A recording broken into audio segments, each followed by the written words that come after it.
Hello friends, PSC പരീക്ഷകളിലെ ഒരു important ടോപ്പിക്കാണ് ഭരണഘടന. അതിൽ തന്നെ ആമുഖം വളരെയധികം ഇമ്പോർട്ടൻ്റ് ആണ്. ഈ ആമുഖം ജസ്റ്റ് ഒന്ന് വായിച്ചു നോക്കിയാൽ തന്നെ നമുക്ക് ധാരാളം ക്വസ്റ്റ്യൻസ് ലഭിക്കും. അതായത് ഇതിൻ്റെ ഓരോ വരികളും പ്രീവിയസ് ഇയർ ക്വസ്റ്റ്യൻസ് ആണ്. അതുകൊണ്ട് PSC ഉദ്യോഗാർത്ഥികൾ ആമുഖത്തെപ്പറ്റി അത്യാവശ്യം പഠിച്ചിരിക്കേണ്ട മിനിമം പോയിന്റ്സ് നമുക്ക് ഈ ഷോർട്ടിലൂടെ ഒന്ന് പഠിക്കാം. ആമുഖം എന്ന ആശയം നമ്മൾ കടമെടുത്തിരിക്കുന്നത് അമേരിക്കൻ ഭരണഘടനയിൽ നിന്നുമാണ്.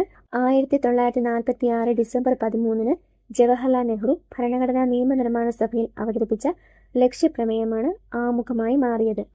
ആമുഖത്തിന് ശില്പി എന്നറിയപ്പെടുന്നത് ജവഹർലാൽ നെഹ്റുവാണ്. ഭരണഘടനാ നിർമ്മാണ സമിതി ആമുഖം അംഗീകരിച്ചത് 1947 ജനുവരി 22 ഇത് നിലവിൽ വന്നത് 1950 ജനുവരി 26 ആമുഖം ആരംഭിക്കുന്നത് ഭാരതത്തിലെ ജനങ്ങളായ നാം. ഇത് ഇങ്ങനെ തന്നെ ക്വസ്റ്റ്യൻ വന്നിട്ടുണ്ട്. ആമുഖം ആരംഭിക്കുന്നത് ഭാരതത്തിലെ ജനങ്ങളായ നാം. ആമുഖത്തിൽ ഉൾപ്പെടുത്തിയിട്ടുള്ള ഏക തീയതിയാണ് 1949 നവംബർ 26. അന്നാണ് ഭരണഘടനാ നിർമ്മാണ സമിതി അംഗീകരിച്ചത്. ഭാരതം ഒരു പരമാധികാര സ്ഥിതി സമത്വ മതേതര ജനാധിപത്യ റിപ്പബ്ലിക്കാണ്. ഇത് ഇതേ ഓർഡറിൽ തന്നെ പഠിച്ചു വെക്കുക.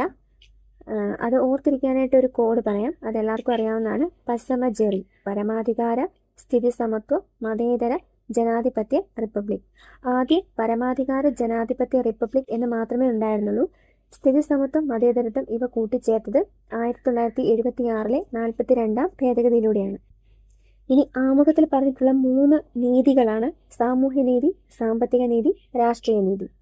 ചിന്തയ്ക്കും ആശയപ്രകടനത്തിനും വിശ്വാസത്തിനും മതനിഷ്ഠയ്ക്കും ആരാധനയ്ക്കുമുള്ള സ്വാതന്ത്ര്യത്തെപ്പറ്റിയും ആമുഖത്തിൽ പറയുന്നുണ്ട്.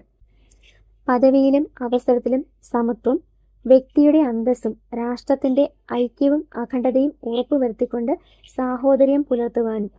അഖണ്ഡത എന്ന വാക്ക് കൂട്ടിച്ചേർത്തത് 1976 42 ഭേദഗതി പ്രകാരമാണ്.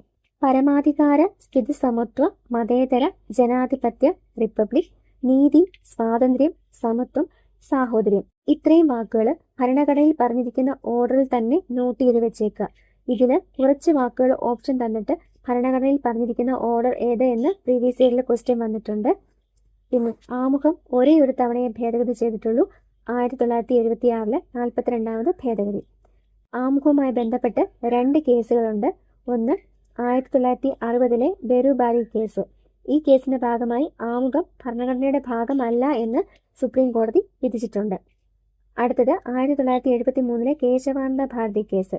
ഈ കേസിൽ ആമുഖം ഭരണഘടനയുടെ ഭാഗമാണെന്ന് സുപ്രീം കോടതി വിധിച്ചു.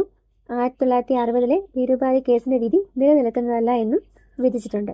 അപ്പോൾ ആമുഖത്തെപ്പറ്റി ഇത്രയും പറഞ്ഞ കാര്യങ്ങളെല്ലാം വളരെ വളരെ ഇമ്പോർട്ടൻ്റ് ആണ്. മിനിമം ഇത്രയും പോയിന്റ്സ് പഠിച്ചിരിക്കണം. ഇതെല്ലാം പ്രീവിയസ് ഇയർ ക്വസ്റ്റ്യൻസ് ആണ്. ഇതുപോലെയുള്ള കൂടുതൽ ക്ലാസ്സുകൾക്കായി visit our YouTube and Telegram channel aim for PSC. Thank U.